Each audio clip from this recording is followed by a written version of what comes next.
It's a massive week in the NFL. Week 13 solved a lot of puzzles for us.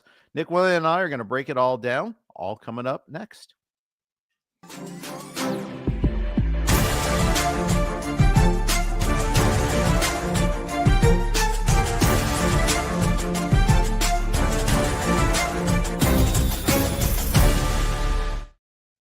Hey everybody, welcome to the RotoWire Fantasy Football Podcast, brought to you by, as always, DraftKings Pick6 by Circa, and our new friends at LIV Fantasy as well going to join us today. Jeff Erickson here with Nick Whalen. Nick, got to start Week 13, Thanksgiving weekend, with the opening course. Bears-Lions, I mean, just for not only for what happened on the field, but obviously what happened afterward with Matt Eberflus being the first Bears head coach getting fired in season. A never more richly deserved firing, in my opinion. He earned this one. No question about that. I think there was probably a case to fire Matt Eberflus 2 or 3 times just in the last month. Obviously, Chicago now riding a 6-game straight-up losing streak into a very interesting Week 14 matchup at the San Francisco 49ers, a team we'll talk plenty about later in the show. But, they went to London. They beat the brakes off the Jaguars mid-season. That was really the last time that it feels like the Bears have played a complete game. And, it's just kind of been one thing after another, especially on the coaching front. In a lot of these losses over the last month and a half, you could point to specific decisions, specific plays, specific schemes that just did not reflect well on Matt Eberflus. And, reading between the lines, we've seen plenty of commentary now over the last few days. It's like guys are being nice, but they're towing the line, right? It's like DJ Moore is seemingly talking to every reporter in Chicago, and he's like, yeah, did he lose the locker room? Who's to say? But we're glad to move on here. Like I think the players were done. It sounded like there was a mini revolt, on Thursday after this game. This was just the most egregious of all the decisions that Matt Eberflus has made. And I think what really rubbed, in my opinion, the players and probably the organization the wrong way has just been the lack of accountability. You go into these post-game press conferences and it's like, well, Matt, you let 30 seconds drain off the clock. You didn't even get a real playoff. You didn't have a chance at even a long field goal. And he goes, well, we think we made the right call. We do it again that way. Like, no, you wouldn't. What? Of course you wouldn't. Like, just own it, man. If you just take a little bit of ownership, I think that would go a long way. But I think he had probably lost this team weeks ago. And, firing Shane Waldron, that was a temporary measure. Somebody had to fall on that sword. And we knew whether it's happening before Week 14 or after Week 18, Matt Eberflus was going to be gone at some point. But buried in all this is that the Chicago Bears offense, I think, continues to impress me. Obviously, they played a disastrous first half. It was one of the most one-sided games through 2 quarters that we've seen all year. Nobody thought the Bears were rallying back in this game, right? You hold Detroit to 7 points now in the second half. You put up 20 of your own. Caleb Williams, continues to just play really, really solid football, does not turn the ball over. He's now got the Bears record for most pass attempts without an interception. He ended up, not being overly efficient, 20 of 39 in this game, but made some big time throws in that second half. Yeah, absolutely. And the story of the game would have been like the Lions failed to put this game away. I mean, It was like they had piled like 250 yards before the Bears even had a first down. Yeah. Well, the Gibbs fumble before half. You knew it was big at the time. It ended up being even bigger, I think, than we thought it would be. Absolutely. And, huge fantasy wise too, because that's going to be a touchdown. And if not on that play, but coming up really soon. It was one of those where you're just like, oh, this is going to definitely hurt. But yeah, and settling for all those field goals before that too. There's some weird plays and you're like, okay, well, they're killing him, so it's not going to matter. And, Bates misses a field goal, for crying out loud. I mean, that doesn't happen usually. There's all these things that are kind of stacking up. And then, of course, the Bears started clicking the second half. Even then, though, I mean, there were some little fail plays. Like there was a play where DJ Moore dropped a ball. I think there's a drop ball interception, if I recall correctly, or it's just maybe just a drop. No picks for Caleb. No picks. That's okay. So it's just a drop. And then, of course, Romo was blaming it on Caleb because, he could have, Moore could have run forever if he catches that. It was still a drop. It was still a straight drop. It's an easy first down. He's got to catch that. Professional receiver. Come on. Yeah. Yeah. I know Romo said it's like, if he catches that, he probably scores. I don't know about that. He had a better view than I did, I suppose. I mean, this was like I know exactly the play you're talking about late, kind of a pass into the flat. That would have been a long catch and run for DJ Moore, but he's capable of doing it. Yeah. You mentioned Detroit. The missed field goal was big. That would have made a 10-point game, a 13-point game. But Detroit struggled in the red zone really throughout the day. And, even last week against Indy, it was a convincing win, but, they only scored 10 points in the second half. I mean, Detroit putting up 24 and 23 in consecutive weeks. It's not really what you expect from the Detroit Lions. I mean, I think it says more about where they are as a team, where it feels like a disappointment when they're not blowing teams out on a week-to-week basis. But just 2 of 5, converting touchdowns in the red zone. The Bears only made one trip to the red zone on the day. I mean, a lot of these plays in the second half that got them back into the game, were long catches and runs. Yep, exactly. So Thomas Brown is gone from being hired in January to be the passing game coordinator, to the interim offensive coordinator, to now the interim head coach. This is one step, by the way, too far for him, because they're not going to hire him as the full-time head coach. No. I don't think, not after this last experience. They're going to start this thing all over. I think he's going to in a way, he's done too well, because now he's not going to be hired by the new coach. Probably he's not going to be the offensive coordinator for the new coach. He's going to have to find a job this offseason, but he's done a good job as the interim offensive coordinator. That's one of the things you got to take away, is the communication's better. The team is playing better. It's not perfect, but it's so much better than it was earlier this year. Yeah. And a lot of that too is, the continued development of Caleb Williams, who I think is playing more freely. I mean, he looks more like the Caleb Williams from USC, which is what you want to see. He won the Heisman Trophy. He was the best player in college football for the majority of the last 2 seasons. And it did feel like we didn't see that guy all that often. There'd be 1 or 2 glimpses per game through the first half of the season, but we're seeing a completely different version of Caleb Williams. And obviously the Bears season has kind of gone down the drain over the last 6 weeks, but tough schedule the rest of the way for Thomas Brown. I mean, it doesn't really light up. This Niners game, obviously, you feel a lot better about it now than you would have a month ago. Right. They got to go to Minnesota. They got Detroit again in week 16. You got the Seahawks, and you finish out at Green Bay in week 18. So I'll be very interested to see, where the Bears go, with this coaching hire. I would imagine it'll be offensive minded. Yeah. We see Uncle Ted in the chat suggest Ben Johnson. I'm certain he will be on the list. I did see a really interesting hypothetical on Twitter, by the way, last night, which someone said, if Kyle Shanahan has run his course in San Francisco, could that be a potential landing spot for him? Ooh, I would think that he'd want to, if it's one of those run its course situations, he'd want to take a year off, but who knows? How good is this Bears job? I think that's one of the things you have to ask. Yes, they've got a generational quarterback, at least one that was drafted as such. It's obviously a talent that's rabid for the team. It's a big market, etc. There's lots of skill position players there in there, but it's also the McCaskey family. It's also this team that's not considered one of the strong ownership groups. What sort of front office are you going to have to back you up? I don't think that's necessarily grading out well. I'm definitely intrigued to see, because what I always think is going to be a good job doesn't necessarily end up being such. Washington, I thought was going to be a good job. Ben Johnson thought otherwise. Turns out it looks like it's been a pretty good position to step into there.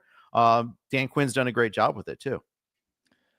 Yeah, we can put a bow on this, but I will say, I think it's an appealing job overall. I know the McCaskey family is not necessarily the number one ownership group that you'd like to play for, but I think they're willing to spend money for the most part. And this is not quite like a taking over the Red Sox or taking over the Cubs, but it kind of has that similar feel of like, man, if you could be the guy that finally turns around the Chicago Bears, it's not like they've gone 100 years without winning. They can always cling to 1985, but since then, I mean, there's really been nothing. There's been nothing. You made one Super Bowl with Rex Grossman that never really felt like a Super Bowl caliber team, at least to me.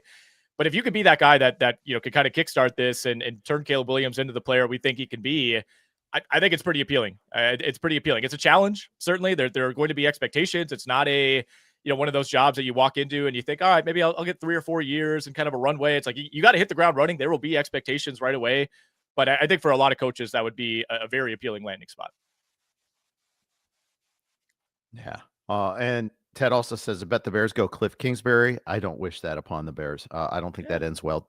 Good season as an OC with the Commanders notwithstanding. I don't think that ends well. All right, let's talk about a game that ended well for the Philadelphia Eagles. They put their stamp on, hey, this is a team to be reckoned with in the NFC. Mm-hmm. And they are a legit Super Bowl contender. Going into Baltimore, really kind of controlling this game, with some, help from Justin Tucker. But, for the most part, the Eagles were the dominant team in this game. They made Lamar have a bad day. They out physical Baltimore in the second half. Saquon got his at the end of the game. I'm duly impressed by the Eagles offensively and especially defensively. I think this might be one of the top 3 defenses in the NFL.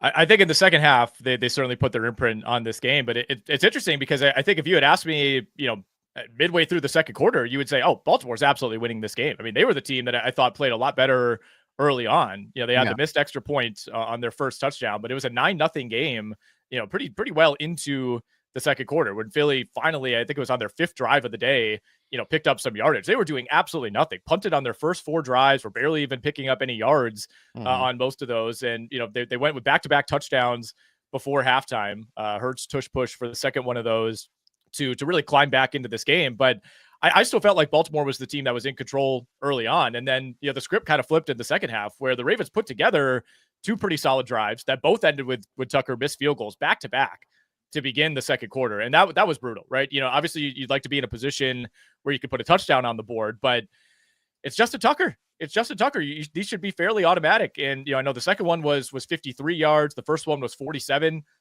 Again, it's Justin Tucker. These are the type of field goals that you just kind of put in the bank. And you could argue that, maybe if he makes both of those, Philly still wins this game. I'm not really sure, but it just from a morale standpoint, just kind of knowing, just knowing that you don't have points in your back pocket at any time, like you have for the last decade.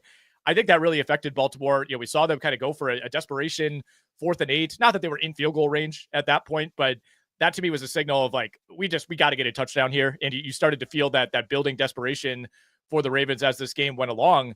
I mean, they piled up, over 100 more yards of total offense than the Eagles did. And a lot of that, came on the late touchdown drive to put some lipstick on the pig here. But, yards per play wise, Baltimore was the better team. They had 7 more first downs. They were in 17 more plays. They controlled the clock, but they just didn't have as much to show for it.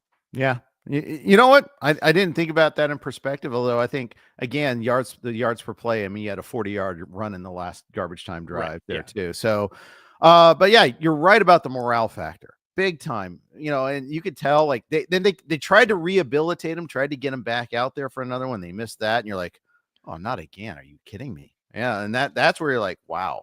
It's getting dire, man.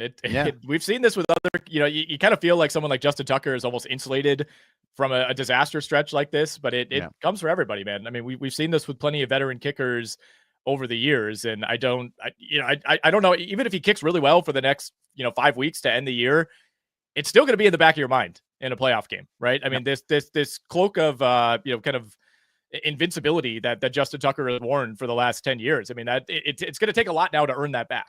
Agreed. Eagles, disappointing fantasy day for Hurts, for AJ Brown, but this is also kind of one of those, I think the matchup made that a little bit there that way too. Unfortunately for me, that I needed more out of them. Both Hurts and Brown and Scott Fishbowl, second round of the playoffs. I need, instead Barkley got that one at the end, and you're like, okay, well, I really needed Hurts to be a little bit more involved in that. I get it. Again, though, if you have Barkley, you've been loving this season, the way the second half is going. And the Eagles, I mean, their offensive line's so good. They wear you down. And then, Barkley gets it.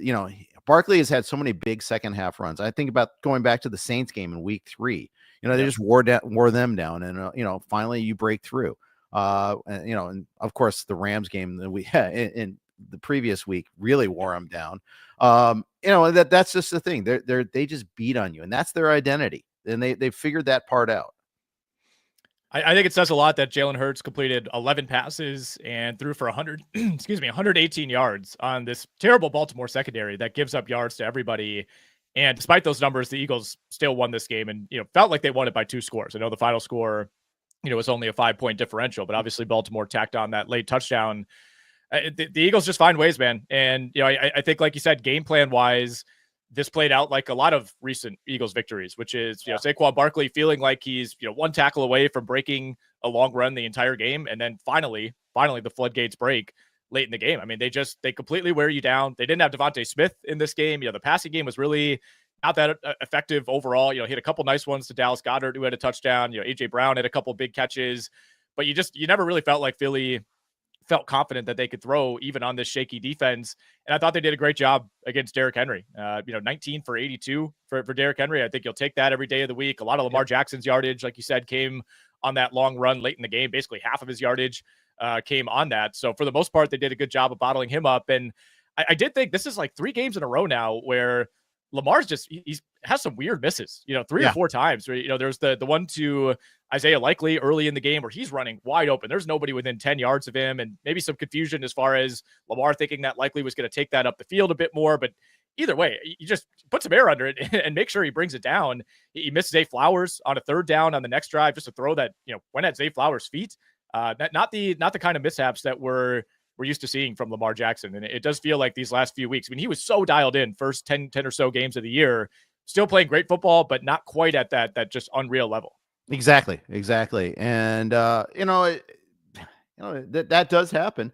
They lost Rashad Bateman in this game, a knee injury too. And I think that hurt in terms of their ability to take the top off a little bit. Because I think Bateman is good for one or two of those. Because keep in mind, the Eagles were playing without Darius Slay in this game. They should have been able to attack deep, and they really weren't able to do so much. Flowers had one big play, but for the most part, they weren't, and then Blankenship got hurt. They weren't able to take advantage of this broken down Eagles secondary. Yeah. Last 2 notes that I have on this game. One, Saquon Barkley still averaging about 125 rushing yards per game. He's on pace for over 2,100 for the season. And you could argue that you look at the schedule the rest of the way. This is one of the toughest spots he's going to face. There are some very poor run defenses coming up in the next few weeks for the Philadelphia Eagles, including next week at home against Carolina. If you're kind of looking for a stat padding type of day for Saquon Barkley, I think that could be it. They get Dallas later in the year. They get the Giants as well. I think he's going to have a really good chance to finish with over 2,000 yards, certainly on pace for that. And then you mentioned, the Rashad Bateman injury. Despite that, Deontay Johnson did not play a single snap for the Ravens. I don't know what's going on there. John Harbaugh didn't really seem like he wanted to talk about it after the game. We kind of know Deontay Johnson has a reputation for a reason, but my goodness, man, not a single snap in a game where Rashad Bateman, essentially only played in the first half. Yeah, they chose Tylan Wallace over him again, just like they did on the Thursday night game against the Bengals earlier this year. The other emphatic win in terms of in terms of meaning was the Sunday night game.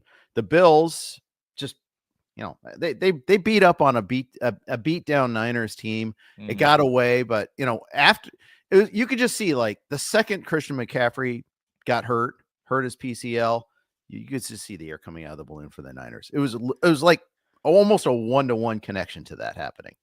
Yeah, no, 100%. A game like this is so tough to evaluate. We all saw the videos and the photos of Buffalo, on Sunday morning, and you're thinking, okay, they'll have everything cleared off, right? I'm looking at the forecast, doesn't look like it'll be that snowy. This was an ice rink of a field, right? You could see players kind of tiptoeing around throughout the game, and certainly Buffalo was better prepared for that. But the Niners came down, scored on their first drive after forcing a quick 3-and-out for Buffalo. They gave up the touchdown to the Bills, then go down and miss a field goal.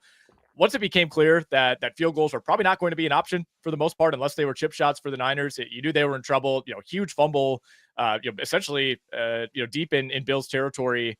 On that first drive from the half. That was right at the goal line. Kyle Juszczyk gives it up. That was the Niners' chance to, all right, get back in this game. We could cut it to 2 scores. Maybe we can make something happen. Once that fumble occurred early in the third quarter, you just kind of knew it was over. And the Niners, as currently constructed with all their injuries, are just not equipped to play in a cold weather snow game like this against the team that's maybe best equipped for that, and the quarterback who's best in these conditions, and Josh Allen. So it's just kind of a brutal spot for the Niners, who obviously needed a win so badly and are still very much alive in the NFC West. It's not over just because of how stacked up that division is. But, to have to go to Green Bay and to Buffalo on the 2 weeks that you're as banged up as you've been all year, just a brutal schedule spot for the 49ers. And McCaffrey going to be done for the season with the PCL. They didn't have Nick Bosa. They didn't have Trent Williams. Fred Warner also left last night. He's been playing through a fractured ankle. It feels like this is officially turning into the year from hell for the 49ers, who have had their opportunities over the last few years. And I think the more you look back at the last 2 or 3 runs, especially, I think the more you kind of rue that as a 49er and just think, man, we really, really missed our best chances. Yeah, we talked about closed windows before, and this really feels like it for them. I could see Warner going to operation shutdown mode. I could see Williams getting shut down for that matter too. I mean, and the thing is, you had all the contract stuff hanging over at the beginning of the year. They've got Brock Purdy coming up for they've got Debo coming up for contract talks. Both of those are going to be coming up here, but yeah. It's pretty ugly. The one positive is Jordan Mason. If you held on to him, as Uncle Ted points out, Mason ran well, 13 for 78, and which he did before, by the way, and before he got hurt himself. Although Garendo did get the touchdown, that you had to be annoyed if you had the desperation Jordan Mason start, but you're going to need Jordan Mason this upcoming week with 6 teams on bye. Yeah. So hopefully you held on to him, but Garendo might even be useful too, because it's not. I think Garendo will play a part. I think this is one of those where they won't go to the workhorse necessarily. I also think the offensive line's not going to be as good. We'll see. I mean, Brock Purdy's playing hurt for that matter too. It's just a disaster all around. Kittle only got 2 targets in this game. Pretty apparent you couldn't throw the ball that often, and especially because Purdy was under siege too. I mean, that was the other thing. It was just we had an entire quarter of just backups being played too, for that matter. The Niners didn't even throw with their backup. They just hand off. It was just ugly all around.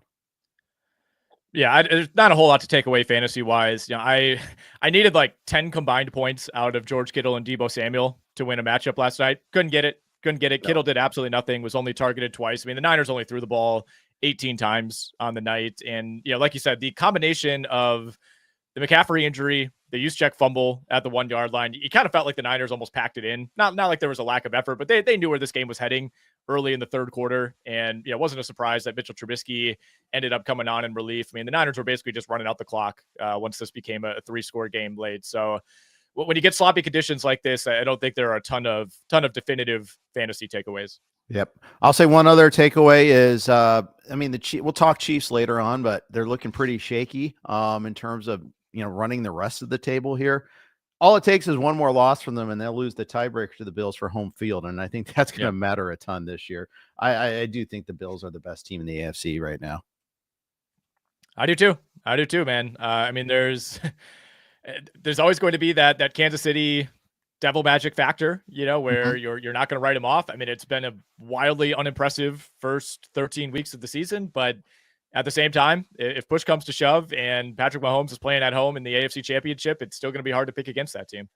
Chris Liss and I just did our annual 14. He gets 4 teams. I get the field bet. He did it, and he's a man of integrity because he initiated the talks before like the afternoon slate. And he had Baltimore in mind. So he took Buffalo, Kansas City, Baltimore, and Detroit as his 4 teams. So I get the Eagles, which I'm pretty happy about. And we're going to talk Bengals ever so briefly later on. That season's done. So my focus now is on rooting for the Eagles to win a $50 bet against List, basically. So you get the whole NFC other than Detroit too, right? I mean, there's some value to be had there. You get Green Bay, maybe Minnesota makes a run. I don't see that happening, but maybe. Yeah. And one thing we didn't mention in the Chicago-Detroit talk is just all the injuries Detroit suffered on the defensive side of the ball. That's going to be an issue for them, especially when they play Philly. I think the Packers are catching them at a decent time. If there's ever a good time to play the Detroit Lions at their place in prime time, I think it's this week. I mean, Malcolm Rodriguez is now done for the year. They got a ton of guys banged up on defense. Yep, exactly. Definitely something to watch there. Uncle Ted asks Lamar on bye, who would you pick up? Go get anybody against the Bengals. Anybody against the Bengals, you want to start them there. All right. We're going to take a quick note here. Our friends over at LIV Golf are now joining us as a sponsor. A new season of LIV Golf Fantasy is coming in 2025. New prizes, new ways to win, and more are coming in the new season.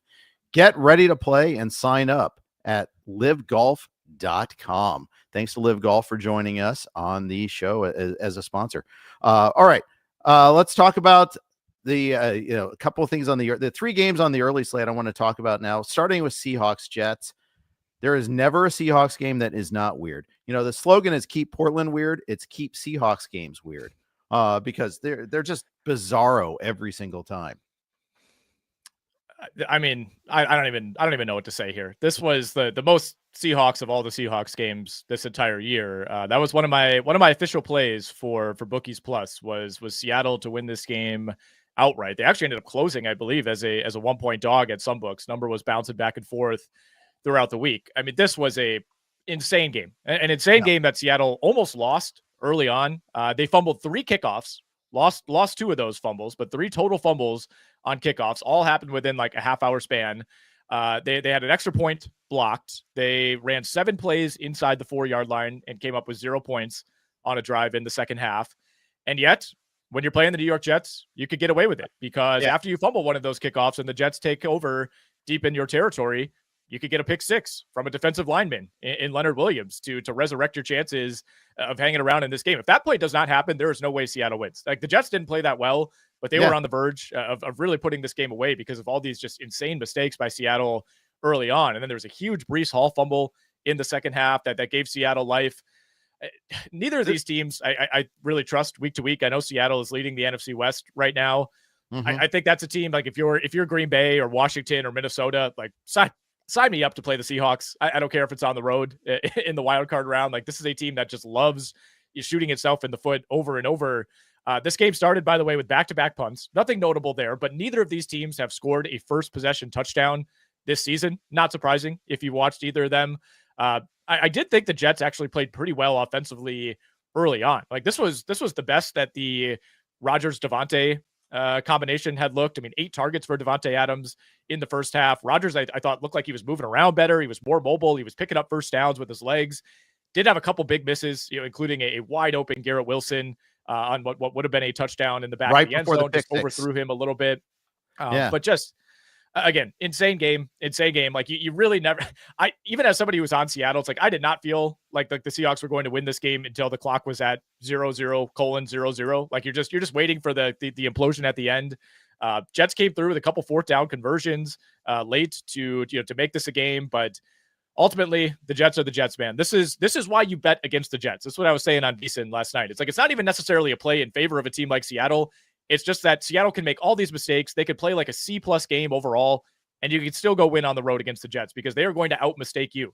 12 penalties yesterday for the New York Jets. A number of those were killers. Yeah. Missed Garrett Wilson on that pass right before the pick 6. A note about that pick 6. That was a defensive lineman taking it back 92 yards. Yep. Watch that play. See who's trying to chase him down.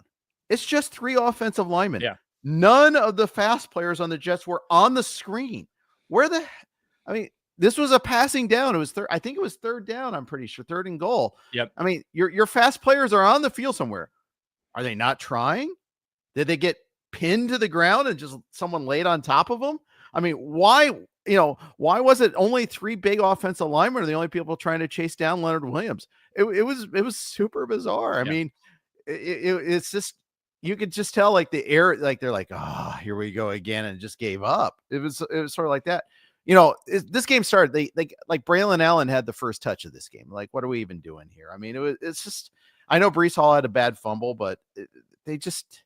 I mean, the air is out of all of the tires on this team. It's crazy. It's so bad.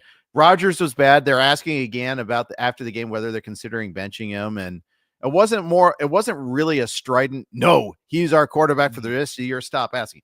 That's not how it was responded to either. So I do think that might be a possibility at some point during the season. I think so. I think if this continues for the Jets, maybe it's week 16, week 17, at some point. I mean, Tyrod Taylor's their backup, so they don't necessarily have, a young guy that they want to get a look at. I think it would really just be, more about change for the sake of change. They play at Miami next week, then at Jacksonville, finish with the Rams, Bills, and Dolphins. I mean, this team can lose to anybody, right? It's like there's no cupcake on the schedule when you're the New York Jets at this point. A couple other notes on the fantasy side of things. Seattle's winning these games with defense, timely turnovers, things of that nature. Like the offense has really not been good now for 3 straight weeks. They barely got over 250 yards of total offense. Geno Smith, 20 of 31 for 206. Did not throw an interception. Did not have a turnover. We'll take that. He was sacked for a 20-yard loss on a 4th and goal from the 1-yard line, which is like only Geno Smith. It's one thing to take a sack there or not convert that. It's another thing to take a 20-yard loss where you're not even pinning them against the goal line if you don't get it. You know, it's just such a Geno play. Just the running game is really right. It was a horrible play call. You knew it was doomed from the start. The running game continues to be an issue for Seattle as well. Like this should be a pretty exploitable New York Jets defense. I know they've clamped down, in a couple games recently, but plenty of teams have run on the Jets. Kenneth Walker, 16 carries for 49 yards. Zach Charbonnet, Vulture, the only rushing touchdown of the day for Seattle. Yeah. Before that sack in question, they had 3 shots from the one and didn't come close. Just all brutal play calls. Yeah, just brutal. So yeah, they still. Seahawks are 4-1 on the road too, by the way. Very weird team. It's known for having 12th man, huge home field advantage. Yet, 4 of their losses, they're 3-4 at home and 4-1 on the road. Go figure. Keep Seattle weird. That's all. A couple other notes before we move on, and then I promise this will be it. Good note from Rich Cimini from ESPN. He always has good nuggets after every Jets loss, where they're always just like, "How is this possible?" Since 2016, the Jets are now 4-25 straight up when they have extra rest between games. 4-25. There is no rest advantage when it comes to the New York Jets. And the Leonard Williams play, the longest touchdown by a player listed at 300 pounds or more in at least 25 years. Yeah, that's insane. Yeah, the rest advantage didn't help the Falcons. It didn't help the Bengals. Didn't help the Jets. Just off the top of my head, 3 teams that were coming off of a bye. And you're like, what did you do during the bye week? Apparently nothing. Yeah. Vikings-Cardinals. Vikings pulled this one out of their butt. The Cardinals just found a way to lose this game. This is one they had. They had them. They were dead. And nope. Vikings found a way to come back. And part of it was, you get that, you have that 3-point lead late. You're driving. You settle for the field goal. It becomes a 6-point lead. Just ensures that they go for the touchdown. It's one of those things. You see this happen all the time. Yeah, that was brutal. I mean, a series of penalties, really killed the Cardinals' chances of kind of driving a stake into the Vikings late in this game. That drive that you're talking about, a 16-play drive in the fourth quarter that took nearly 8 minutes off the clock. I mean, Minnesota didn't get the ball back until just over the 3-minute mark. And there was a 1st and goal at the Minnesota 5 for the Arizona Cardinals. They take a false start on the first play, and then Kyler Murray commits an intentional grounding on a play where he just kind of had to get rid of the ball. So a first and goal at the 5 in like 30 seconds of game time later, all of a sudden is a 2nd and goal at the 25. So 2 huge penalties back to back ended up essentially pushing the Cardinals out of touchdown range. And I think the final play of that drive ended up being a 4th and 4 at the Minnesota 4-yard line. You could certainly think about going for it there. I don't hate the logic necessarily of, all right, let's go up 6 here. So at least a field goal, doesn't tie it, doesn't send it to overtime. But you kind of felt like after Minnesota had come up short time after time after time, I mean, so many field goal drives throughout this game. And this has been an issue for Minnesota now for 3 or 4 weeks in a row, where you watch this team and like effortlessly moving the ball down the field. And then they get to the 25-yard line and Sam Darnold, first down, they run it for 1 yard. Second down, Sam Darnold pass batted down. Third down, he has to throw it out of bounds. And it's like, oh, wait, I thought we were scoring a touchdown. Now all of a sudden we're lining up for another field goal. Minnesota just does this every single week. I mean, they were outgained by well over 100 yards. It was 406 to 273 in terms of total yards. Kyler Murray, other than a brutal interception, late in this game, that was a huge swing play. I thought he played really, really well. Had the connection going with Trey McBride, who had 12 catches on 14 targets for 96 yards. Marvin Harrison had a nice touchdown grab. Michael Wilson had a couple of big plays. This was, I thought, Kyler's best game in the last month or so, but just couldn't quite finish it. No. And even still, like, it was 260 yards. It was, 5.8 yards per attempt. They're not hitting too many big plays. Hitting too many downfield plays. A lot of Trey McBride. That works. That part of the game, passing game, is working. 12 for 96. But they're just not unlocking downfield. And maybe Harrison and Wilson aren't those guys, but it's just they're not doing that. James Conner was okay, 17 for 68. Going back to that final field goal decision, 4th and 4 from the 4, or 4th and goal from the 4. The other reason why you consider going for it is field position. Yeah. If you don't make it, okay, well, unless you're Geno Smith, they're starting at the 4. They're not starting, instead of starting at the 30 on their drive. And I think that was part of it there. So it's easy to say retro. They should have gone for it there, but I mean, and plus, if you make it, obviously the payoff is monstrous. You win. Period. Right. You're up 2 scores, and there's not enough time to do enough about it there. But so be it. It is what it is. They're lucky they're in the NFC West where they're only a game out because of all this. Seattle's 7-5. They're 6-6. They'll get another game against Seattle later on. The Niners are playing themselves out of it, although they're not out of it at 5-7. And the Rams are just there. It's they'll get another game against the Rams for that matter too. So they're in the right division at least that they can recover from this. I want to bet against Minnesota in a playoff game. I want to bet against Sam Darnold. I think he got sacked 5 times in this game. A team that doesn't really rush the passer all that well. I want, as much as the defense scares me a little bit, I want to bet against Sam Darnold. Yeah, I know the final line looks okay for Darnold, 21 of 31 for 235 and then 2 touchdowns. Did make, both touchdown throws were nice. The swing pass to Aaron Jones for the go-ahead score. It was a nice throw and a nice catch by Aaron Jones, by the way, who had a drop and a fumble early in the game and was clearly beating himself up over it. But Darnold was dying to turn the ball over, especially in the second half. There was, I have it in my notes. There was a 3-play sequence. Yes, I remember that. Two dropped picks on back-to-back plays. Both of those were pretty catchable. And then a batted down ball on 3rd down that also could have been picked. I mean, he was really, really trying his best to blow this game and just couldn't do it. But that's how it's been going for Minnesota, man. The breaks have gone their way. I know last year everything kind of swung back the other way, but this is now 2 of the last 3 years where it feels like every 1-score game is the Vikings just find a way. And I want to give them credit, but at the same time, it's like it's so non-convincing. I mean, they've beaten Chicago, Jacksonville, and Arizona by like 9 combined points. I'm happy to bet against them in a wild card game. They also did not run the ball whatsoever. Cam Akers 4 for 22, Aaron Jones 5 for 22, Sam Darnold 4 for 22. If Sam Darnold is tied for your leading rusher, that is not a good sign. I mean, ever since they lost Darisaw, it's been a different offense. Yeah, big time. And I think also they've kind of been figured out a little bit there too. All right. We got so many more games to talk about. We'll move on to Bengals and Steelers. Okay. What is worse, being a fan of a team with a moribund offense that can't get things done, or being a fan of a team that can't get one damn stop? Like nothing. Like every play is 9 yards. Every 3rd down, they're going to make it. It's still worse to be a fan of a team that can't score. I've been on that side of the ledger, and especially in college, but it's close. The Bengals are really testing my limits on this one here because this is such a pathetic defense, Nick. It is so bad. Well, I'm a Jaguars fan, so I'm a fan of a team that both can't score and can't stop anybody. So I get the best of both worlds here. There's just so many stats we could dig in on here. I mean, the Steelers put up 520 yards of total offense, 7.9 yards per play, 7.9 yards per play, 6.6 for Cincinnati, which is really good. And this is the 4th time this year now that the Bengals have scored at least 33 points and lost. That's the most that any team has ever done that in a single season. And we still have, a month plus remaining. Only one other team in the NFL has had a 33-point loss so far this season. That was the Colts when they lost 37-34 to the Jacksonville Jaguars. The Bengals have done it 4 times. I mean, it's incredibly frustrating week to week.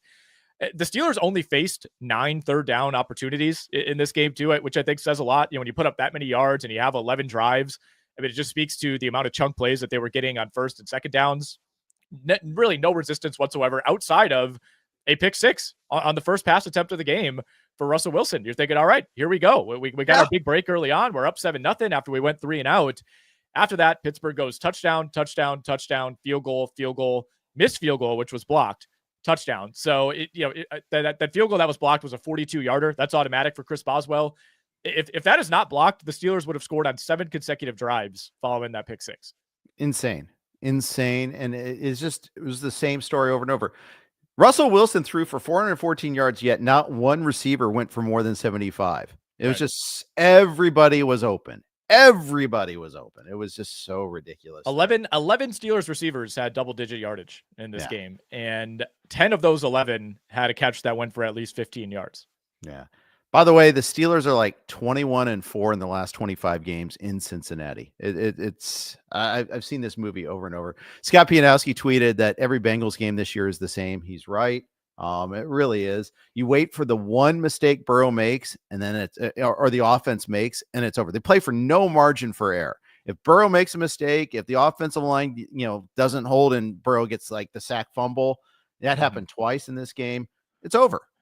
Game's over because they're not stopping the other team. Never once. They thought, okay, we're gonna sign this guy Geno Stone from the Ravens. He's gonna kind of patch up our secondary that gave up so many chunk plays last year. No, he's worse. He's terrible. Granted, they've had some key defensive injuries this year, but every team has them. Get over it. Have some depth. There's no depth on this team. It's just there's one playmaker on the team. It's Trey Hendrickson. That's it. That's the list. And if you limit him like the Steelers did, Hendrickson was a non-factor in this game. Then it's over. The game's over. There a couple of things happened that could have changed things a little bit. There's the pick-6, which was a disputed play. Bengals got the benefit of that one there. There was contact to the helmet. It was within the first 5 yards. So often it's not, a little bit more leeway happens, but I mean, that was a huge play. Flip side, later on, Bengals have a 4th and 1, get called for a false start when the Steeler player clearly jumped first. They missed that call. It would have been a first down. Instead, the Bengals had to punt the ball. Steelers score after that. Of course they do. But those are those plays should really basically trade off, though. I mean, the fact of the matter, the Bengals had a couple of really stupid penalties, but so did George Pickens, which led to a blocked field goal attempt. I mean, George Pickens with the misinterpreted my gun signal. No, don't do it. Just don't do it. I mean, Pickens, the Steelers are ticked at him. Tomlin was like, not buying it at all. He's like, no, you got to stop doing this sort of stuff, basically. Yeah, Pickens had 2 of those, and the one that you're referencing was huge because this came after a big Pickens catch that set up Pittsburgh, I think, right around the 9 or 10 yard line, and because of the taunting flag, I mean, it went from what looked like they were going to punch it in, on the next play or two. All of a sudden, you're back at close to the 30 yard line, and like you said, they had to settle for the field goal, which ended up being blocked. So that basically took points off the board. We just said all these terrible things about the Bengals defense. They're all accurate, and yet Cincinnati still had a chance at the end of this game. They put up 2 touchdowns late in the fourth quarter. They hold Pittsburgh to a field goal. It's 44-38 with over 2.5 minutes left, and all you got to do, got to a third down. You just got to get that one stop, right? And what do they do on third down? They bring in Justin Fields.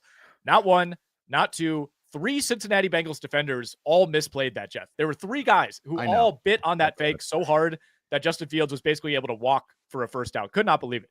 I'm not going to fall for that banana in the tailpipe. Oh, I fell for it. I mean, oh my goodness.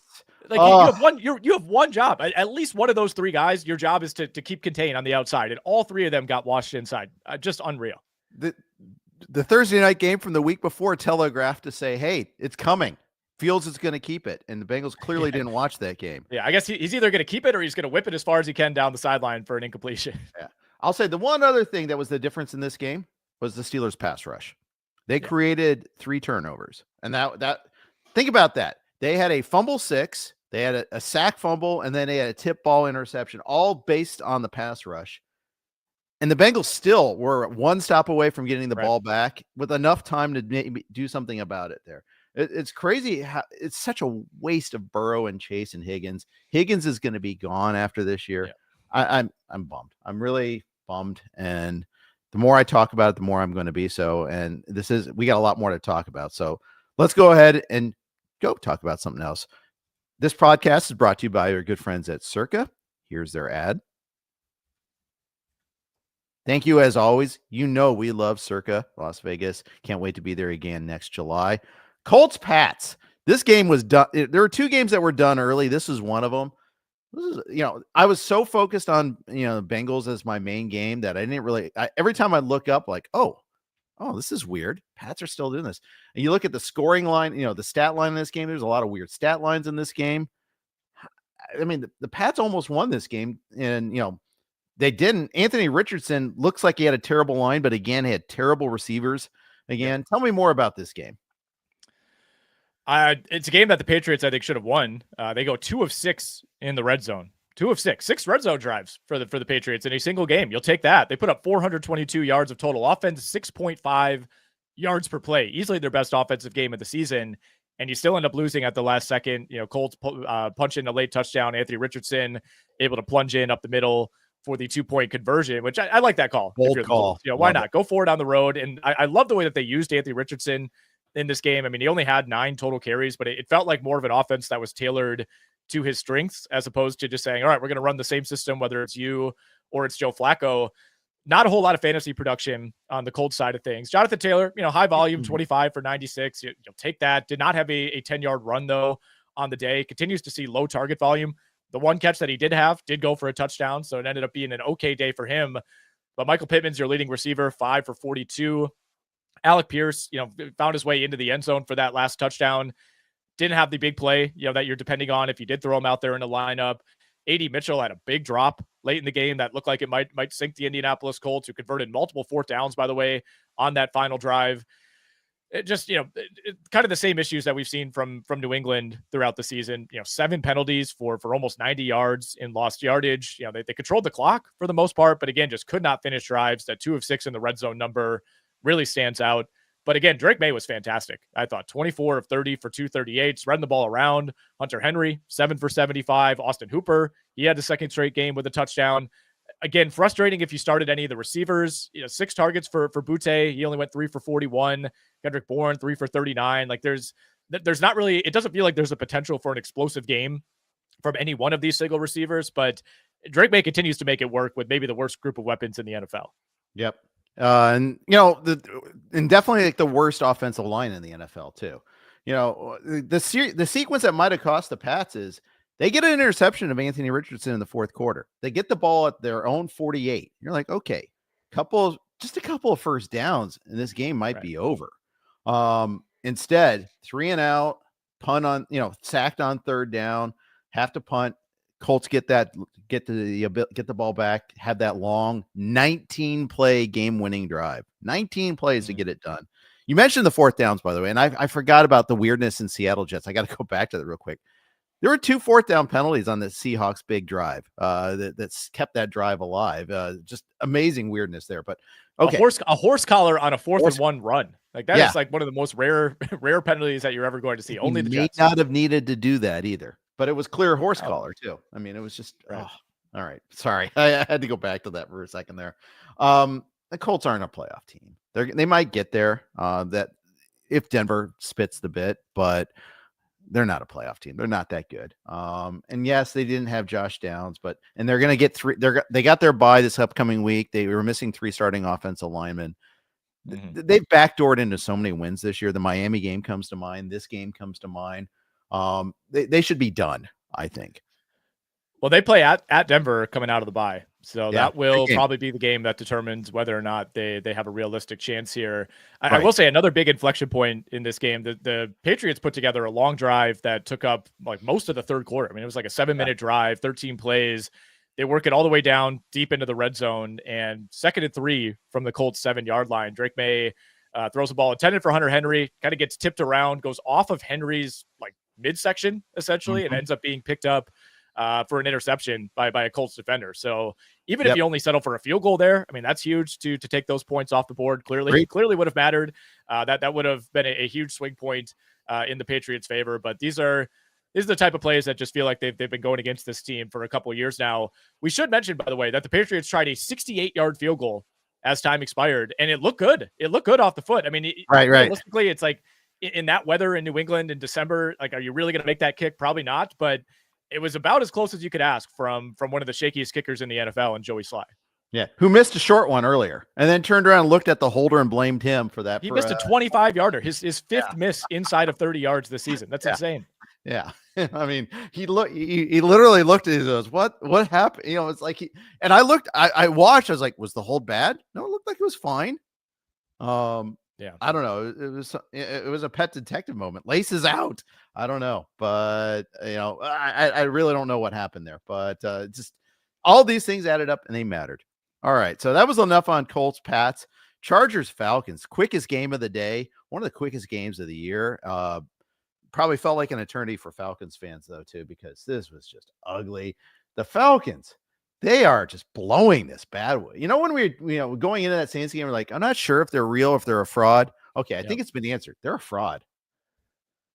No question. No question. And I think a lot of what I said about Seattle as far as, betting against the Jets, I think that applies here too. I mean, the Chargers money line was one of my favorite plays this week, and the Chargers did not play well enough to win this game. They were at a pretty significant rest disadvantage, having played on Monday last week. Falcons coming out of the bye, they're at home, and they just couldn't do it, man. Yeah.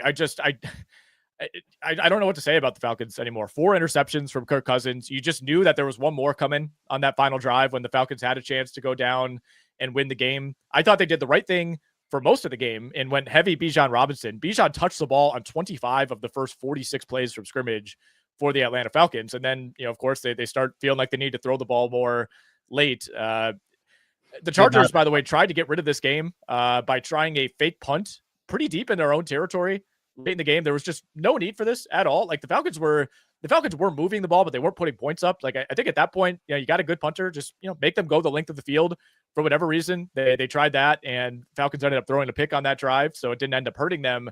But the Falcons ran 31 more plays. They had 14 more first downs.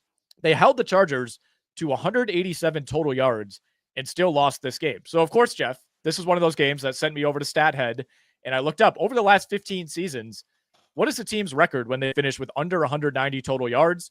Coming into yesterday, those teams were 21 and 230 straight up.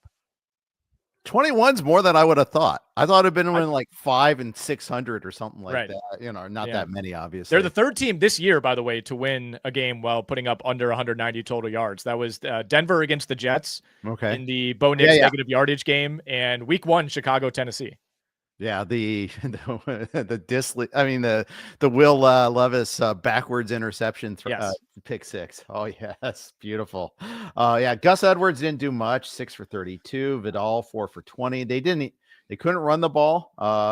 And somehow they gave up 5 sacks to the Atlanta Falcons. Falcons, this is one of the worst pass rushes in the NFL history. They had 9 or 10 sacks going into this. They had 10 coming into the week. Yeah. 5 sacks to her. It's just a horrible game. Now it was my friend Jeff Feinberg over at the Mayo and Media Network. He called this the Widowmaker game because of the massive difference in rest there. They're playing out on Monday night and have to go on the road to the East Coast against a team coming off a bye. Massive unfair rest disadvantage, and then they have to go play the Chiefs on the road next week too. By the way, the Chargers really did get screwed to go away with a win with this. I mean, they got to be thanking their lucky stars. Quentin Johnson had another bad drop in this one. Ladd McConkey is their only option right now that I feel good about at all. I think they really do. They miss J.K. Dobbins a lot. Other note, Kyle Pitts, another bagel, only played 40% of the snaps. When you've got Ray McLeod, how can you have Pitts out there? I get it. But McLeod was their leading receiver in this one. But Pitts can't block, so I get it. And it was a run heavy script, but still. Yeah, I think you said it. I mean, because of the final score and really the lack of production from the Chargers, there's not a whole lot to say fantasy wise. I mean, the Chargers did not score an offensive touchdown. Their only touchdown came on a pick 6 late in the third quarter. That was one of 3 interceptions in a span of 4 possessions for Kirk Cousins, who, I mean, all 3 or all 4, I should say, were pretty brutal. If you don't want to fault him for the last one, when it's, desperation, I think it was a 4th down when he threw that. Right. It's like, all right, it's 4th and 12. You got to make something happen. I get that. But the one that he floated into the end zone, there was nobody there. It's like, there was not even anybody to try to make a jump and catch. There wasn't a chance at PI. It was, you almost saw the Chargers looking around like, was this a free play? Like, why would he possibly throw this ball? I mean, the pick 6 was just a classic Kirk Cousins vintage pick 6. Stared down the receiver, did not put any zip on the ball whatsoever. Just an easy walk-in touchdown, essentially, for the Chargers defender. There were calls for Michael Penix. I'm gonna say that, Jeff. I don't know if we get that, especially with Atlanta going to Minnesota for the Kirk Cousins return game next week. But if that goes poorly, maybe. Yeah. Maybe. Well, and they've gone from having a commanding lead in the NFC South, having beaten everybody, swept Tampa, to being tied now in the NFC South by the Tampa Bay Buccaneers, who pulled a miracle out of their hat there to beat the Panthers, although they did allow the game tying drive in the fourth quarter to a rapidly improving Bryce Young. This was a very satisfying, fun game to watch. Yeah. If you had Mike Evans, if you had Bucky Irving, you got paid off. If you had Adam Thielen, you saw a couple of sick catches. You thought you got robbed of a touchdown at one point in time, but then he turned around and got one later, and then had a great catch on in overtime. And you're like setting up, they're going to win this game, and then poor Chuba Hubbard, who's had such an amazing season, gives up the fumble at absolutely the wrong time. Yeah, nice work by the cameraman to show Chuba Hubbard looking very sad on the bench like 20 times late in this game. I felt horrible. Felt horrible. Love to do that to people. Yeah, I mean, you could see he was just kind of staring into the void. And I guess, when I get on teams, Jeff, for settling for long field goals instead of picking up as much yardage as you can, maybe this is the reason not to do that. But at the same time, Eddie Pinheiro had missed 2 field goals already, and I think that was part of the thinking, is that yes, we know a field goal wins us the game here, but we got to get as close as possible because our kicker might not have it today. And, whenever that happens, it always feels like it comes back and rears its head later in the game. I thought, though, this was the 3rd week in a row to me that Carolina has looked like the better team. I thought they looked better against Kansas City. They certainly looked better against Tampa Bay. This was not a great Baker Mayfield game by any means. This was more old Baker than new Baker, as far as, trying to make things happen, running himself into sacks, making reckless throws. He had a brutal interception late in the game that looked like it might fully sink the Tampa Bay Buccaneers. But yeah, the Hubbard fumble, the ultimate bailout. And I will say Baker did make some big throws, made a really tight window throw to Mike Evans to pick up big yards on that final drive in overtime.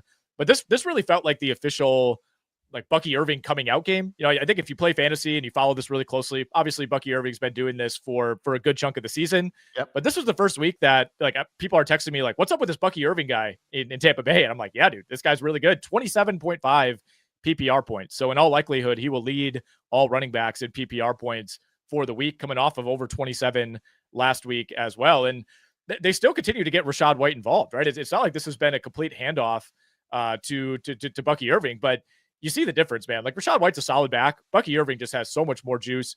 Could not believe, by the way, that on that big, I think it was basically a 3rd and 1 at the goal line, they ran it to Rachaad White instead of Bucky Irving when they had a chance to go up 2 scores and basically put this game away in regulation. I remember that.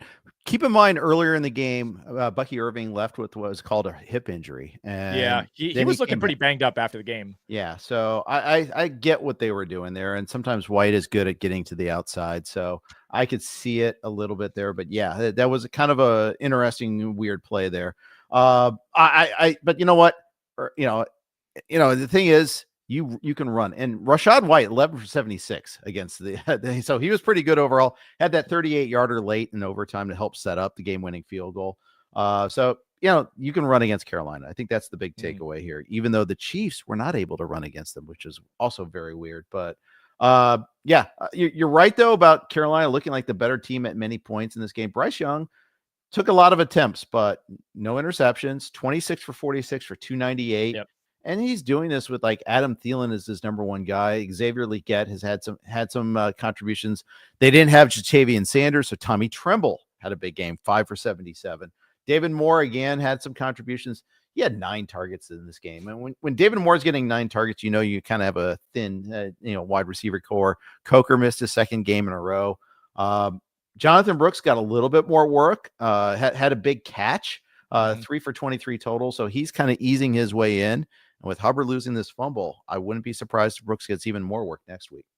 Yeah, Hubbard still outsnapped him 55-15. So a gradual introduction for Jonathan Brooks, but I would imagine that number does continue to rise over the next couple of weeks.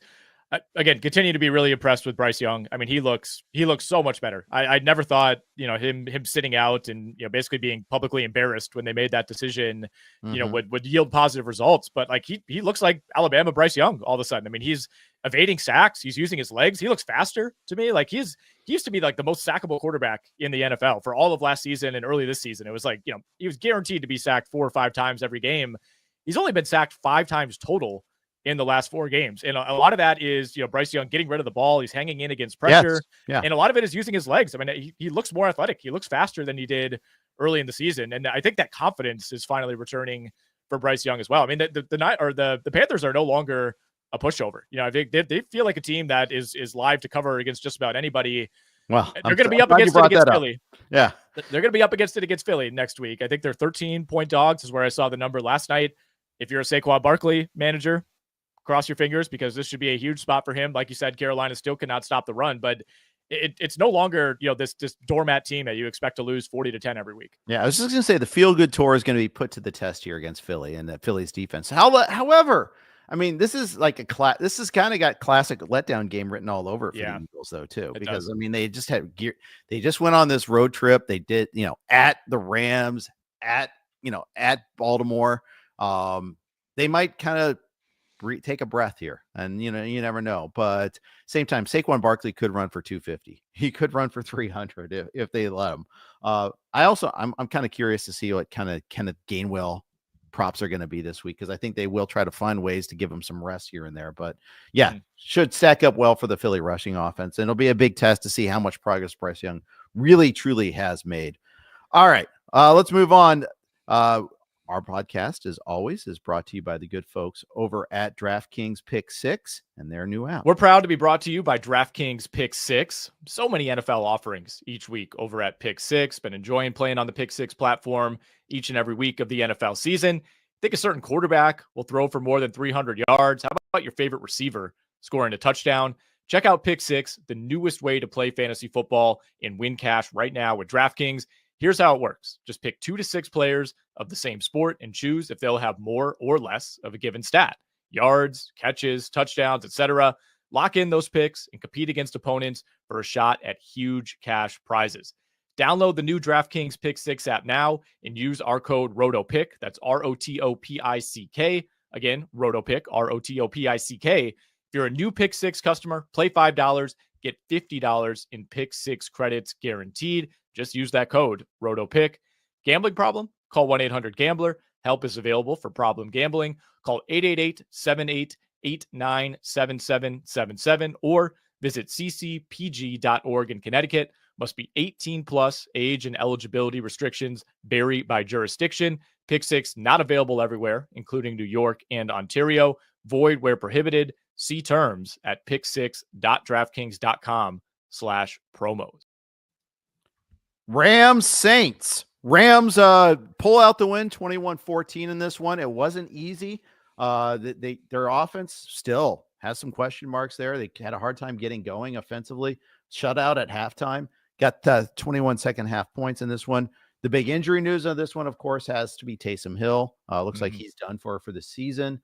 But this is a necessary. This is kind of one of those necessary but not sufficient wins for the Rams. They needed this one. They need more.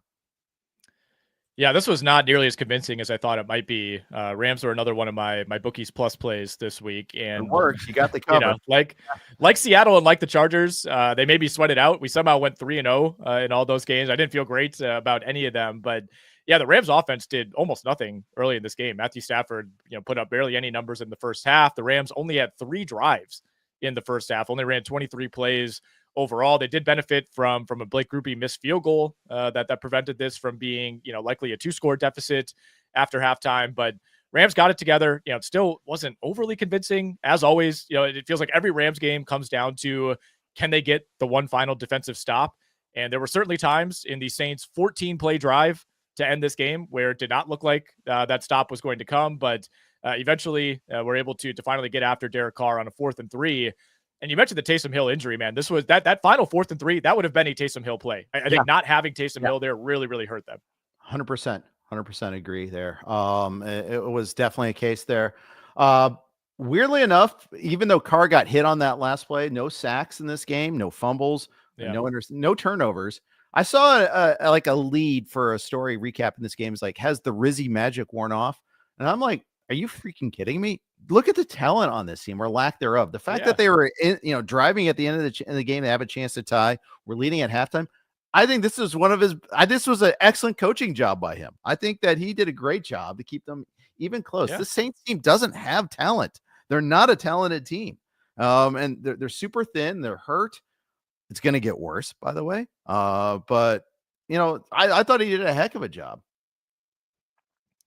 I think so too. I mean, this was certainly a winnable game for the Saints. I thought the defense stepped up. The offensive line certainly played better than I expected it to. I mean, they out-yarded the LA Rams in this game. I mean, they were up close to 5 yards per play. Again, when you look at the personnel, I mean, they've lost everybody, right? I mean, Taysom Hill was your leading receiver. Marquez Valdes-Scantling was your second leading receiver. He caught yet another touchdown. Was a solid day for Alvin Kamara on the ground. The Rams running defense was not good, especially early on. 23 for 112 for him, but didn't really do much as a pass catcher. Did give you the 4 PPR points for the receptions, but just 7 yards on those. Very quiet day for Cooper Kupp as well. Just 3 for 17 on 6 targets. Ended up being more of a Puka Nacua day. Demarcus Robinson had a long catch and run that ended up setting up the go-ahead score for the Rams. We did see a decent amount of Blake Corum as well. More mixing in of Blake Corum throughout the game than we've seen in previous weeks. Yeah, I was just going to say that 8 carries for 42 there. And Puka got his. Cooper Kupp got nothing in this game. They really did an emphasis on shutting him down. Was not a good game for Stafford. Just wasn't. No. But these things kind of do happen. By the way, Marquez Valdes-Scantling, Nick Westbrook-Ikine. I mean, that's the Spider-Man gif there, or it's Pam Beasley saying they're the same thing. They really are. It's amazing to me. They even have hyphenated names both together. They're just really the same thing. But hey, port in a storm. It works when you lose like 4 of your receivers to injury, I guess. But yeah, hard to count on going forward there. Yeah, I don't have much from this game. I just have a couple kind of stray notes. One, the New Orleans Saints drew a pass interference on a fake punt. It's not something you see very often. That was interesting. I actually thought you couldn't do PI on a fake punt. I thought this happened a couple weeks ago, and they said on the broadcast that you couldn't have pass interference. Maybe it was defensive holding or something like that, but kind of got bailed out there. And then I also thought, like, second drive of the game. So at this point, it's 3-0. The Saints put a field goal on the board on their first drive. The Rams went 3 and out. The Rams drove it down to the Saints' 25-yard line, 4th and 4 at the 25, and they went for it and tried a deep shot. And Matthew Stafford overshot this by like 10 yards. Never had a chance. Yeah. I mean, you're passing on like a 39-yard field goal. I just thought that was a weird, like, early desperation decision by Sean McVay. It was. Rams have a tough draw next week, home against Buffalo. Last time we saw that matchup, it was to open the season. It didn't end up well for the Rams. That was right after their Super Bowl win against some team that nobody remembers. So, and then the Saints, they get the Giants in a game that's sure to draw tons of ratings. So I don't have anything else about that one. Let's move on. We are on the Blue Wire Network. We are always happy to be on the Blue Wire Network. Here's their ad. All right. Thank you very much. Appreciate everybody listening here. I skipped over Texans-Jaguars. My bad. I went straight to Rams Saints on the outline there. So let's hit that up real quick. It was a big game there for the Texans to kind of hold on. They're just not right though. I mean, they just, I'm bearing the lead. Obviously, it was Trevor Lawrence in the hit, but even before that happened, this was a game that was kind of in the muck for the Texans. They didn't wake up until the second half. Well, and they nearly let the Jaguars back into this game. I mean, Houston led 23-6 with about 12 minutes left, and allowed Mac Jones to lead 2 long touchdown drives back to back, and turned into a scenario where where Houston had to pick up a key first down on a 3rd and short with about 2 minutes left to officially ice the game. I mean, the top thing that I have written in my notes here is that I am convinced that Houston would not be a playoff team if they did not play in the AFC South. I mean, they should, morning and night, they should be praying to the Lord that they are placed in the AFC South. This is just not a good football team right now. 4 yards per play in the first half for Houston. This is a Jaguars secondary that's been the worst in the NFL for most of the year. And if you ever thought there would be a spot for CJ Stroud to throw for 350 and 4 touchdowns, this would be it. He was fine, 22 of 34 for 242 and a score, did not throw a pick, was only sacked 2 times, but there's something missing with this Houston team. I don't know if the Stephon Diggs factor really matters that much. You'd like to think it doesn't. Nico Collins still got his though, 8 for 119, had a couple long plays on 11 targets. Dalton Schultz had a couple big plays and a touchdown. Tank Dell, just not really a part of the offense, just 1 catch on 4 targets for him. Joe Mixon ended up having a solid day, 20 for 101, but it was not an easy 20 for 101. We've seen some games where Mixon has really dominated, and he had to earn all those yards. Yeah, absolutely right. And, he got the clinching run on 3rd down at the end of the game. get that first down. And it's like, yeah, that you needed more of that. But yeah, they did wake up in the second half offensively. I used the Derek Van Riper pentathlon contest. We have a DFS aspect of it, and I did this Stroud Collins Schultz thing. I actually ended up doing okay because it was such a narrow tree, but it was still like, is that all there is?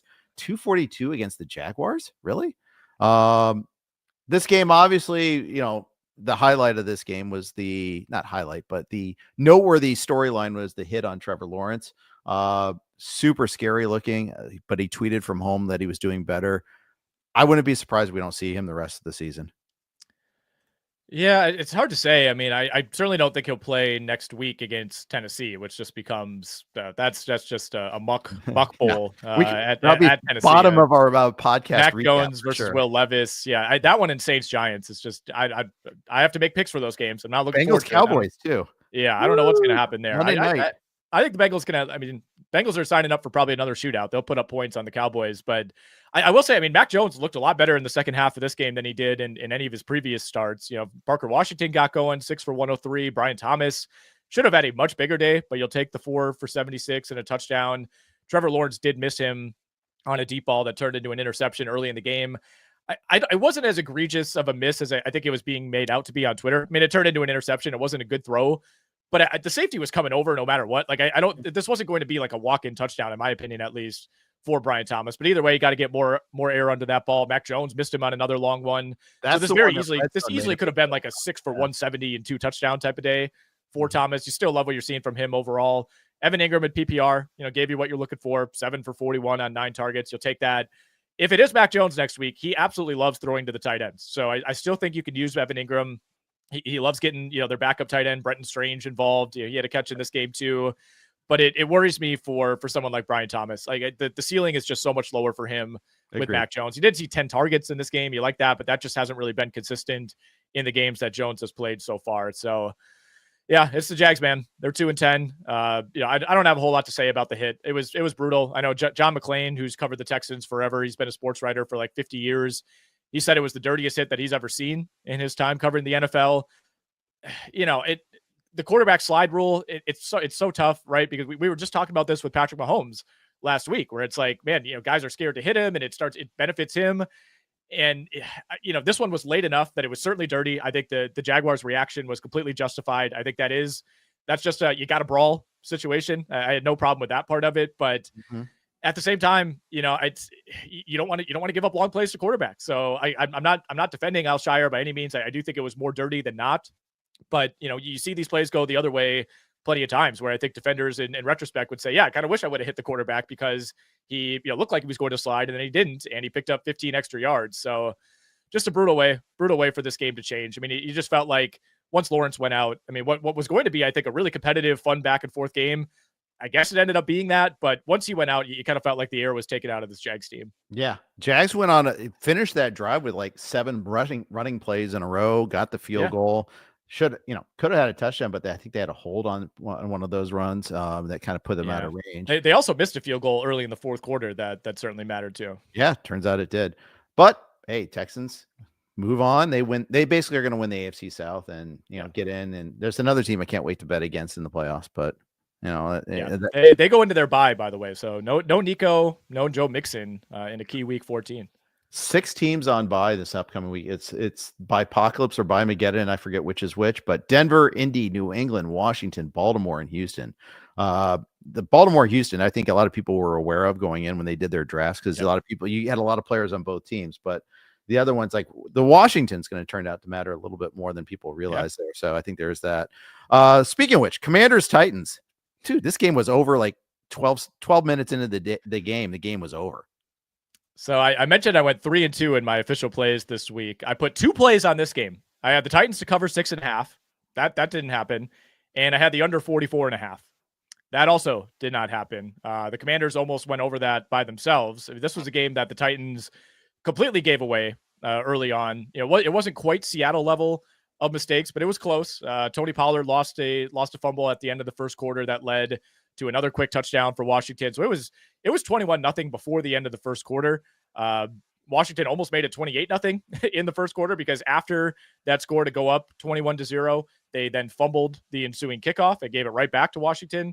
I mean, it was over. It was over. There was a time where Tennessee made it 28-13, and I started having dreams of, well, all right, the under's not going to cash, but maybe the Titans could find a way to cover this.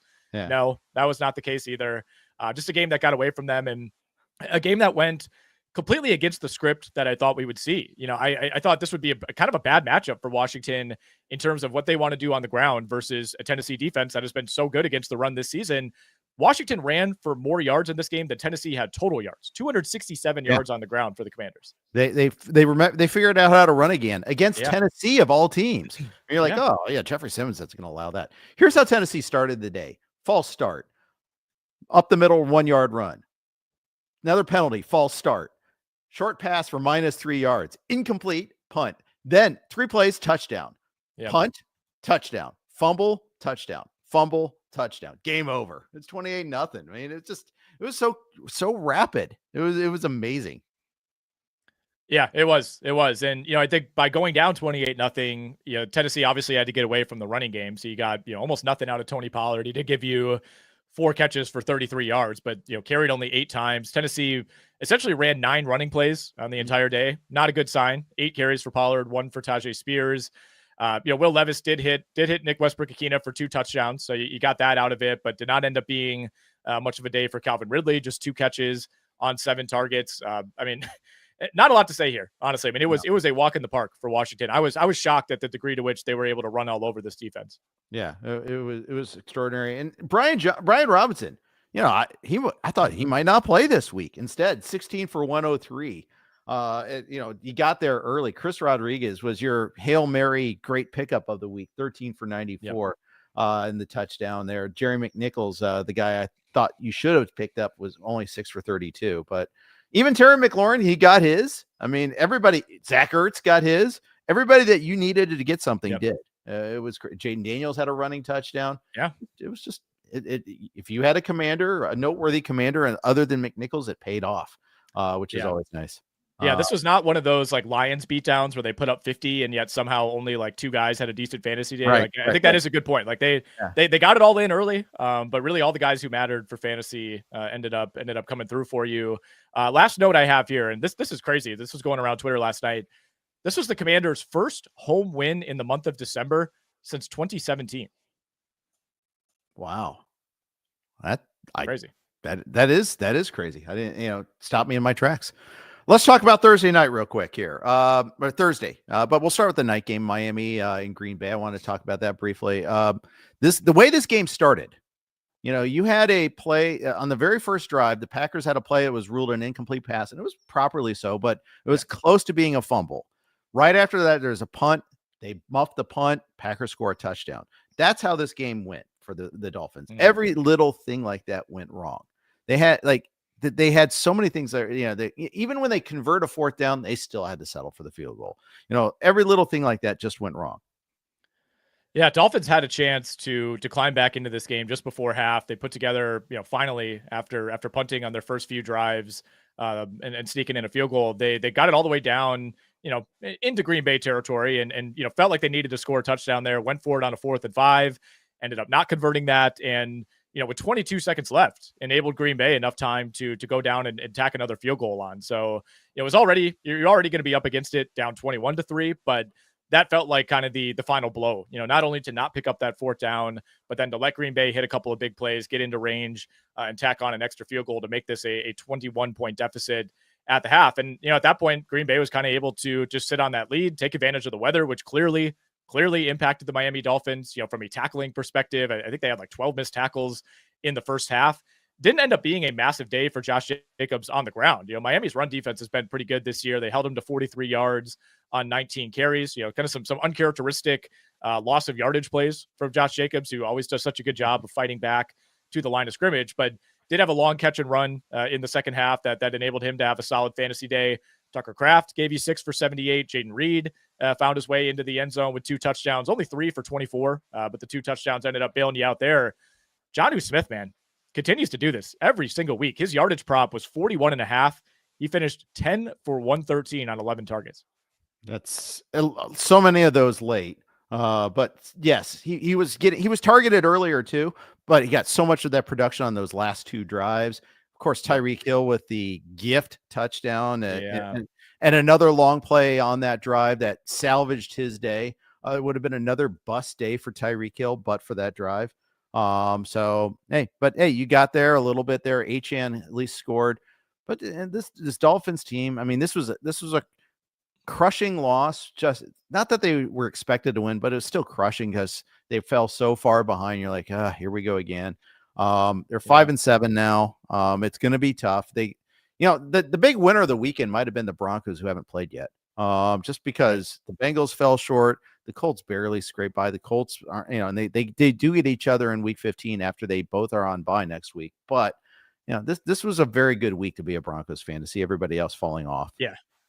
Yeah, no question about that. And, I think from a Green Bay perspective, this is back-to-back dominant wins, I think, in good spots, right? I mean, you're at home in Packers weather, against the 49ers with a backup quarterback. And then, once again, cold weather primetime game against Miami.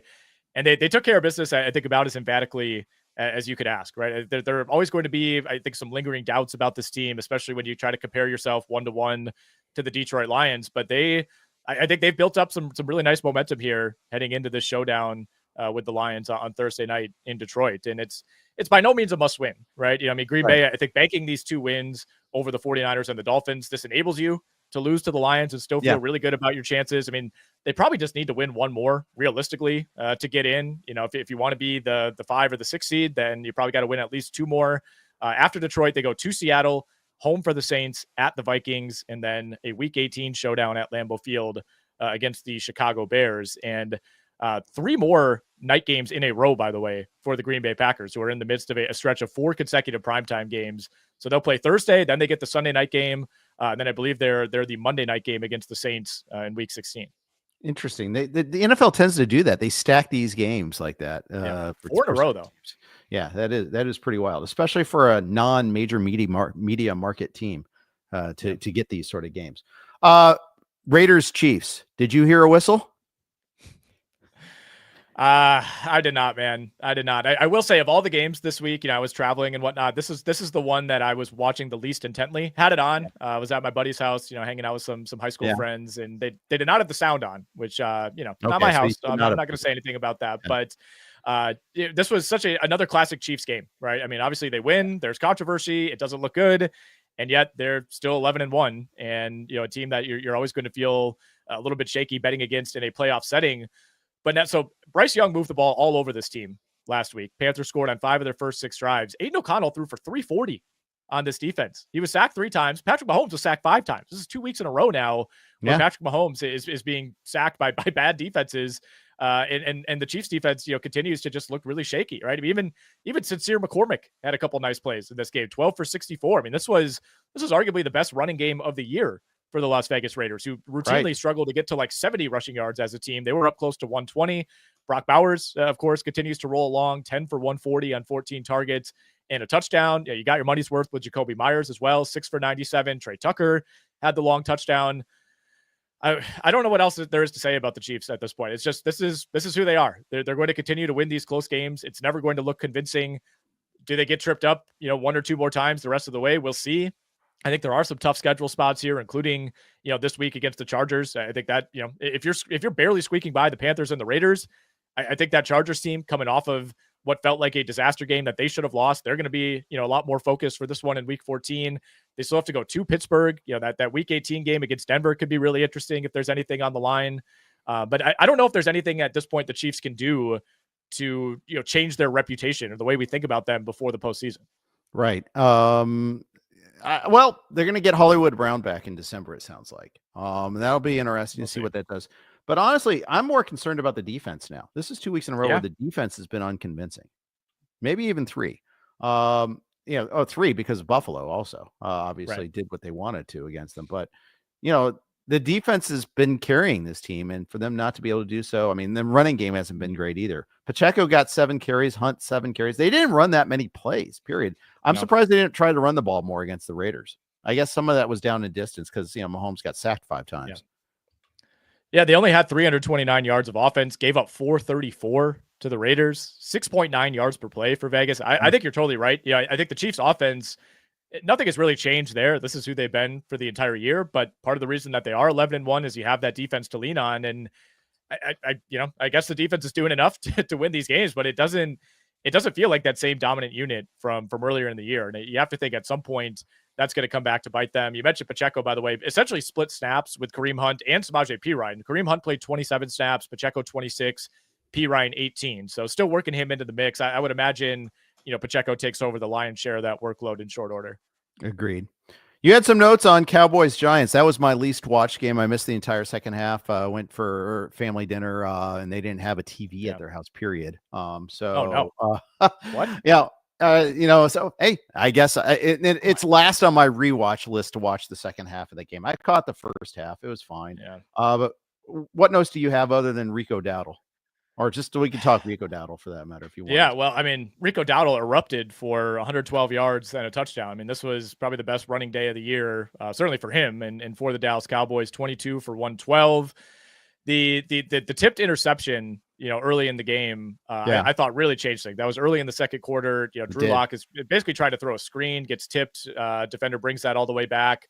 I felt like the Giants were, I don't know if I would go as far as to say in control, but they were the team that it felt like it kind of made that first punch. And you're like, all right, we're going to get a nice back and forth game. Mm-hmm. After that, they were able to keep it within reason. Obviously, at one point it was 27-10 in the second half, but I thought that really, really changed things. Drew Lock sack fumble on the first possession of the third quarter. That led to a Dallas touchdown.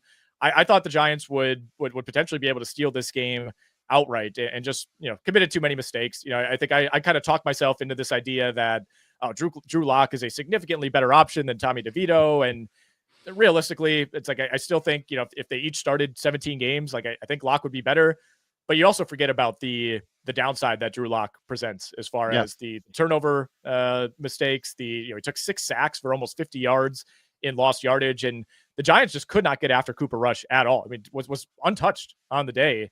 Didn't even play all that well. 21 of 36 for 195, but Dallas finally able to get that ground game going. Yeah, and it kind of was a killer game though for me. Like I have CD Lamb in a lot of places. And he got hurt and had 3 drops in the first half that were just bad drops. It's just like bad week for that to happen for me too. I had, my NFC primetime, the chickens came home to roost this week. Oh, no. It's a bad scoring week, and other people had good scoring weeks. So I'm not dead, but I'm kicking. I'm hurting a little bit here after. Well, are you going to make the top 3 in your league?